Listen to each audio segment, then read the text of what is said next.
Hello friends, വണ്ടി Toyota ഇന്നോവയാണ്, 2006 മോഡലാണ്. ഇതിൽ കംപ്ലയിൻറ്റ് പറഞ്ഞു കഴിഞ്ഞാൽ വണ്ടി സ്റ്റാർട്ടാവുന്നില്ല, റണ്ണിങ്ങിൽ ഓഫായി പോയതാണ്.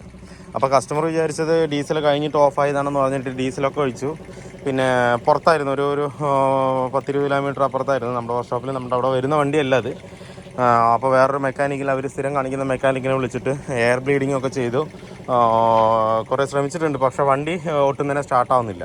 വണ്ടി റണ്ണിങ്ങിലാണ് ഓഫായത്. അപ്പോൾ ഡീസൽ കഴിഞ്ഞെന്ന് പറഞ്ഞിട്ട് അവർ ഒഴിച്ചിട്ടാണ് ഈ മൊത്തം നോക്കിയത്. എന്താണെന്ന് വെച്ച് കഴിഞ്ഞാൽ ബ്ലീഡ് ചെയ്ത് നോക്കി, അതുപോലെ തന്നെ വയറിങ്ങൊക്കെ വലിച്ചു പറിച്ച് നോക്കി, എല്ലാം നോക്കിയിട്ടുണ്ട് ഇതിനകത്ത്. മാത്രമല്ല ചെയ്തോടെ കറക്റ്റായിട്ട് ഒന്ന് സോൾഡറിങ്ങോ അല്ലാന്നുണ്ടെങ്കിൽ ഇൻസുലേഷനോ ഒന്നും അടിച്ചില്ല. ക്രാങ്ക് സെൻസറിൻ്റെ അവിടെ ഒന്നും കറക്റ്റായിട്ട് സോൾഡർ ചെയ്യുക ഒന്നും ചെയ്തിട്ടില്ല. ഇനിയിപ്പോൾ നമ്മളെല്ലാം ക്ലിയർ ആക്കിയിട്ട് വേണം കൊടുക്കാനായിട്ട്. അതുപോലെ പമ്പിൻ്റെ അവിടെയും വയറിങ്, എല്ലാ വയറിങ് അവർ അഴിച്ച് നോക്കിയിട്ടുണ്ട്, ഫുള്ളായിട്ടൊന്ന് ചെക്ക് ചെയ്തിട്ടുണ്ട്. പക്ഷേ അങ്ങനെ വണ്ടി സ്റ്റാർട്ടിങ് അല്ല. ഒരു 3-4 ദിവസം റോഡിൽ തന്നെ ആയിരുന്നു വണ്ടി കിടക്കുന്നുണ്ടായിരുന്നത്. വണ്ടി ഒട്ടും തന്നെ സ്റ്റാർട്ടാകാതെ അങ്ങനെ തന്നെ വിട്ടിരിക്കുകയായിരുന്നു. ഇലക്ട്രീഷ്യന്മാരും വന്ന് നോക്കിയിട്ടുണ്ടെന്നാണ് പറഞ്ഞത്. അപ്പോൾ നമ്മളിവിടെ വന്ന് സ്കാൻ ചെയ്ത് നോക്കിയപ്പോൾ ഇതിൽ കംപ്ലയിൻറ്റ് കണ്ടത് ഇമ്മൊബിലൈസറിൻ്റെ കംപ്ലയിൻറ്റാണ് കാണിക്കുന്നത്, വേറെ ഒന്നുമില്ല. ഇമ്മൊബിലൈസറിൻ്റെ കംപ്ലയിൻറ്റ് കൊണ്ടാണ് വണ്ടി ഓഫായത്. അല്ലാതെ ഡീസൽ കഴിഞ്ഞിട്ടോ അല്ലാതെ എയർ കുടുങ്ങിയിട്ടോ ഒന്നും അല്ല വണ്ടി ഓഫായിരിക്കുന്നത്. ഡീസൽ കഴിഞ്ഞിട്ടും ഇല്ല, ഡീസൽ ഉണ്ട് അതിനകത്ത്. അപ്പോൾ അങ്ങനെ നമ്മൾ സ്കാൻ ചെയ്ത് നോക്കിയപ്പോൾ ആ കംപ്ലയിൻറ്റാണ് കാണിച്ചത്. ഇതിലൊക്കെ മൊത്തം അഴിച്ച് പിരിച്ച് നോക്കിയിട്ടുണ്ട്. വയറിങ്ങിൻ്റെയൊക്കെ മറ്റേ മെയിൻ ഫ്യൂസിൻ്റെയൊക്കെ ഉപ്പും എല്ലാം അഴിക്കുമ്പോൾ ഒക്കെ പൊട്ടിയൊക്കെ രൂപമില്ലാണ്ടായിട്ടുണ്ട്. വയറിങ്ങൊക്കെ കിടക്കുന്നുണ്ടോ. ഇനിയിപ്പോൾ ഇതൊക്കെ നമുക്കൊന്ന് ഇൻസുലേഷൻ ചെയ്തിട്ട് വേണം കൊടുക്കാനായിട്ട് കംപ്ലീറ്റും. ഈ വയറിങ്ങൊക്കെ ഇട്ടുകൾ കംപ്ലീറ്റ് എന്ന് വെച്ചാൽ ഇങ്ങനെ ഇട്ട് കഴിഞ്ഞാൽ എലിയെ വല്ലതും കയറി കഴിഞ്ഞാൽ പെട്ടെന്ന് അങ്ങ് കടിച്ച് പറിച്ച് വലിച്ചെറിയും. മനസ്സിലായില്ല. അപ്പോൾ മൊത്തം ക്ലിയർ ആക്കണം. അപ്പോൾ കംപ്ലയിൻറ്റ് പറഞ്ഞു കഴിഞ്ഞാൽ നമ്മൾ അവിടെ പോയി സ്കാനിങ് ടൂളൊന്നും കൊണ്ടുപോയില്ല. ഞാൻ അവിടെ നിന്ന് വണ്ടി ടോൺ ചെയ്ത് കൊണ്ടുവരിക ചെയ്തു. വർക്ക്ഷോപ്പിൽ കൊണ്ടുവന്ന് നോക്കാമെന്ന് പറഞ്ഞിട്ട്, എന്ന് വെച്ചാൽ തിരക്കുണ്ട്, അതുകൊണ്ട് ടൈമില്ലാത്തതുകൊണ്ട് ടോൺ ചെയ്ത് കൊണ്ടുവന്നിട്ട് ഇവിടെ ഒന്ന് നോക്കാമെന്ന് പറഞ്ഞിട്ട് കൊണ്ടുവന്നു. ടോൺ ചെയ്ത് വന്നിട്ട് അന്നേരം തന്നെ നമ്മൾ ടൂൾ വെച്ച് സ്കാൻ ചെയ്ത് നോക്കിയപ്പോൾ അതിൻ്റെ ഈ ഇമ്മൊബിലൈസറിൻ്റെ കോഡാണ് കാണിച്ചത്. അപ്പോൾ ഞാൻ മൊത്തം പിരിച്ചിട്ടിരിക്കുകയാണ്, ഡാഷ്ബോർഡ് കംപ്ലീറ്റും പിരിച്ചിരിക്കുകയാണ്. അപ്പോൾ സ്കാൻ ചെയ്ത് നോക്കുമ്പോൾ ഇമ്മൊബിലൈസറിൻ്റെ കോഡാണ് കാണിക്കുന്നത്. എന്നിട്ട് ഞാനൊന്ന് ബൈപ്പാസ് ചെയ്ത് നോക്കി, ഇനിയിപ്പോൾ വല്ല എറർ കോഡോ അല്ല കൂടുതൽ നേരം ക്രാങ്ക് ആക്കിയപ്പോൾ കോഡ് കയറി വന്നതാണോ എന്നൊരു ഡൗട്ടും ഉണ്ട്. ഞാൻ ബൈപ്പാസ് ചെയ്ത് നോക്കി. ബൈപ്പാസ് ചെയ്യാന്ന് പറഞ്ഞു കഴിഞ്ഞാൽ നമ്മൾ മറ്റേ OBD കണക്ടറിൻ്റെ അവിടെ 4-ാമത്തെയും 13-ാമത്തെ പിന്ന് ഇതിൻ്റെ നമ്മൾ ഇമ്മൊബിലൈസർ മാറിയാലും പുതിയത് ഇട്ടാലും അങ്ങനെ തന്നെ നമ്മൾ മാനുവലായിട്ട് പ്രോഗ്രാം ചെയ്യുന്നത്. എന്ന് വെച്ച് കഴിഞ്ഞാൽ ഈ പിന്നിലെ 4-ാമത്തെ പിന്നും 1, 2, 3, 4-ാമത്തെ പിന്നും പിന്നെ 13-ാമത്തെ പിന്നും. അപ്പോൾ 4, 5, 6, 7, 8, 9, 10, 11, 12, 13 ഈ പിന്നുമായിട്ട് ഡയറക്റ്റ് ചെയ്താൽ മതി. ഒരു ചെറിയൊരു വയറിൻ്റെ തുണ്ടെടുത്തിട്ട് ഇതിലുമായിട്ട് ഡയറക്റ്റ് ചെയ്തിട്ടൊരു 35 മിനിറ്റ് വെയിറ്റ് ചെയ്ത് കഴിഞ്ഞാൽ അത് ഓട്ടോമാറ്റിക്കലി റീകോഡിങ് ആയിക്കോളും.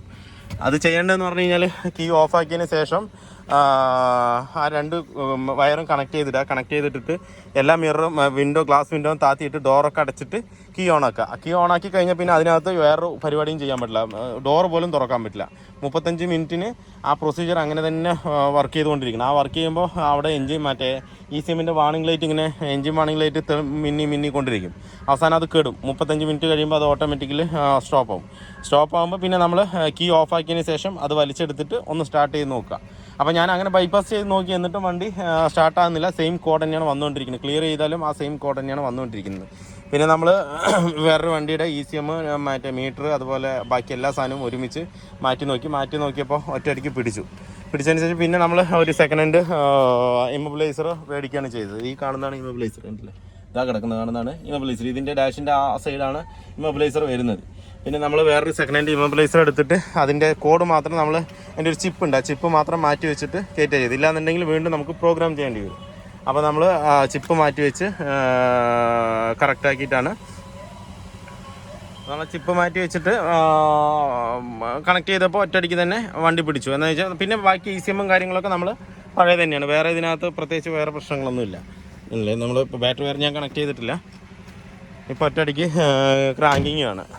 അപ്പോൾ നമ്മളെപ്പോഴും ഇങ്ങനെയുള്ള സെൻസർ വണ്ടികൾ വരുമ്പോൾ നമ്മൾ കൂടുതലും നമ്മുടേതായിട്ടുള്ള നമ്മുടെ ചിന്താഗതി എപ്പോഴും റോങ് ആകണമെന്നില്ല, ശരിയായിരിക്കും. ചിലപ്പോൾ എന്തെങ്കിലും ഫോൾട്ട് കൊണ്ടായിരിക്കും എയർ കുടിക്കുന്നുണ്ട്, ഒക്കെ ശരിയാണ്. പക്ഷേങ്കിൽ നമ്മൾ 1-2 അടി ക്രാങ്ക് ചെയ്തിട്ട് അല്ലാന്നുണ്ടെങ്കിൽ ബ്ലീഡ് ചെയ്തിട്ട് കിട്ടിയില്ല എന്നുണ്ടെങ്കിൽ പിന്നെ സ്കാൻ ചെയ്ത് നോക്കുക. എന്നാലും സെൻസർ ടൈപ്പ് ECM ഉള്ള വണ്ടിയാണെന്നുണ്ടെങ്കിൽ എന്തെങ്കിലും ഒരു ഫോൾട്ട് കോഡ് വരാതെ വണ്ടി സ്റ്റാർട്ടാകാതിരിക്കും. എന്തെങ്കിലും ഒരു എറർ കോഡ് വന്നിട്ടുണ്ടാവും, അതുകൊണ്ടാണ് വണ്ടി സ്റ്റാർട്ടാകാത്തത്. അപ്പോൾ നമുക്കത് കണക്ട് ചെയ്താൽ പെട്ടെന്ന് തന്നെ അത് അറിയാൻ പറ്റും, നമുക്ക് ഐഡൻറ്റിഫൈ ചെയ്യാൻ പറ്റും. നമുക്ക് ഈ 3-4 ദിവസം ഇതിൽ കിടന്ന് കളിക്കേണ്ട ഒരാവശ്യമില്ല. 3 ബാറ്ററിയോളം അടിച്ച് പോയി എന്ന് പറഞ്ഞു. ഇനിയിപ്പോൾ സ്റ്റാർട്ടർ മോട്ടറിൻ്റെ അവസ്ഥ, ബ്രഷിൻ്റെ അവസ്ഥ എന്താണെന്നുള്ളത് അറിയില്ല. അപ്പോൾ ബാറ്ററി ഞാൻ കണക്ട് ചെയ്തിട്ടുണ്ട്, മീറ്ററെല്ലാം വർക്ക് ആവുന്നുണ്ട്. ഈ ടെർമിനൽ ലൂസാണ്.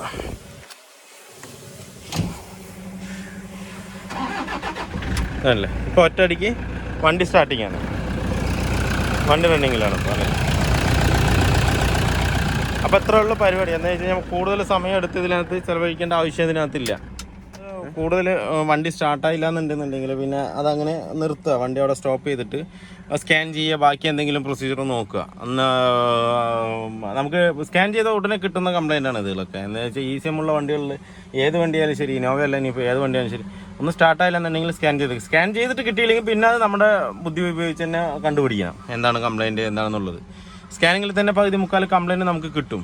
അത് കിട്ടിയില്ല എന്നുള്ള അവസ്ഥയിൽ വരുമ്പോൾ നമ്മൾ നമ്മുടെ രീതിക്കൊന്ന് നോക്കി നോക്കുക, അങ്ങനെ ചെയ്യേണ്ടത്. അപ്പോൾ ഇതിപ്പോൾ വർക്ക് കംപ്ലീറ്റ് ആയിട്ട് ഇനിയിപ്പോൾ എനിക്ക് ഡാഷ് കംപ്ലീറ്റ് ആയിട്ട് കയറ്റണം. അതിന് മുന്നേ ഈ ഭാഗമൊക്കെ ഒന്ന് നല്ലോണം ക്ലീൻ ചെയ്തതിന് ശേഷം, പൊടിയും കാര്യങ്ങളൊക്കെ ഉണ്ട് ഒരുപാട്.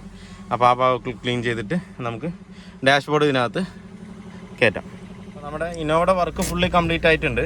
ഇതിൽ കംപ്ലൈൻറ്റ് ഉണ്ടായിരുന്നു, ഞാൻ പറഞ്ഞില്ല, ഇമോബിലൈസറിൻ്റെ കംപ്ലൈൻ്റ് ആയിരുന്നു ഉണ്ടായിരുന്നത്.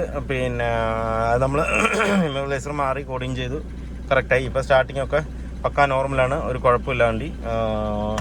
അപ്പോൾ ഇതിൽ കൂടുതൽ എനിക്ക് പറയാനുള്ളത്, ഇതുപോലെ സെൻസർ ടൈപ്പ് വണ്ടികൾ ഇപ്പോൾ എല്ലാം സെൻസർ ടൈപ്പ് തന്നെയാണ്. ഇപ്പോൾ 800 ഒക്കെ അങ്ങനെയുള്ള വണ്ടികൾ, ഇൻഡിക്ക ഒക്കെ വരുന്നത് നോർമലായിട്ട് വരുന്നുള്ളൂ. ബാക്കിയെല്ലാം സെൻസർ ടൈപ്പ് തന്നെയാണ്, പോളിസ് അങ്ങനെയൊക്കെ നോർമലുള്ളൂ. അപ്പോൾ ഇങ്ങനെ വരുന്ന കംപ്ലൈൻറ്റുകൾ സ്റ്റാർട്ട് ആവുന്നില്ല എന്നുണ്ടെങ്കിൽ കൂടുതലായാലും വയറിങ്ങിലോ കാര്യങ്ങളോ കളിക്കാതെ മെയിനായിട്ട് നമ്മൾ സ്കാൻ ചെയ്ത് നോക്കിയതിന് ശേഷം മാത്രം നോക്കുക. സ്കാൻ ചെയ്താൽ ചിലപ്പോൾ ഒരു നിസാരം ഒരു 10 സെക്കൻഡ് കൊണ്ട് കിട്ടുന്ന കംപ്ലൈൻറ്റ് നമ്മൾ 2 ദിവസം കൊണ്ട് തലകുത്തി മറിഞ്ഞാലും നമുക്ക് കണ്ടുപിടിക്കാൻ പറ്റില്ല. എന്താ വെച്ച് കഴിഞ്ഞാൽ ഇമോബിലൈസറിൻ്റെ കാര്യം നമ്മൾ വിഷ്വലി നോക്കിയിട്ടോ അല്ലാന്നുണ്ടെങ്കിൽ വേറെ എന്തെങ്കിലും കാണിച്ചിട്ടോ ഒന്നും കംപ്ലൈൻറ്റ് കിട്ടില്ല.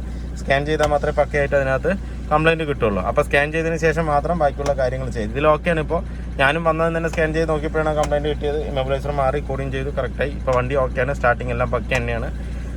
അപ്പോൾ വീഡിയോ എല്ലാവർക്കും ഇഷ്ടമല്ലെന്ന് ലൈക്ക് ചെയ്യുക, ഷെയർ ചെയ്യുക, അതുപോലെ തന്നെ സബ്സ്ക്രൈബ് ചെയ്യാതെയാണ് വീഡിയോ കാണുന്നതെങ്കിൽ ഒന്ന് സബ്സ്ക്രൈബ് ചെയ്ത് സപ്പോർട്ട് ചെയ്യുക. അപ്പോൾ മറ്റൊരു വീഡിയോയിലേക്ക് കാണുന്നവരെല്ലാവർക്കും ബൈ.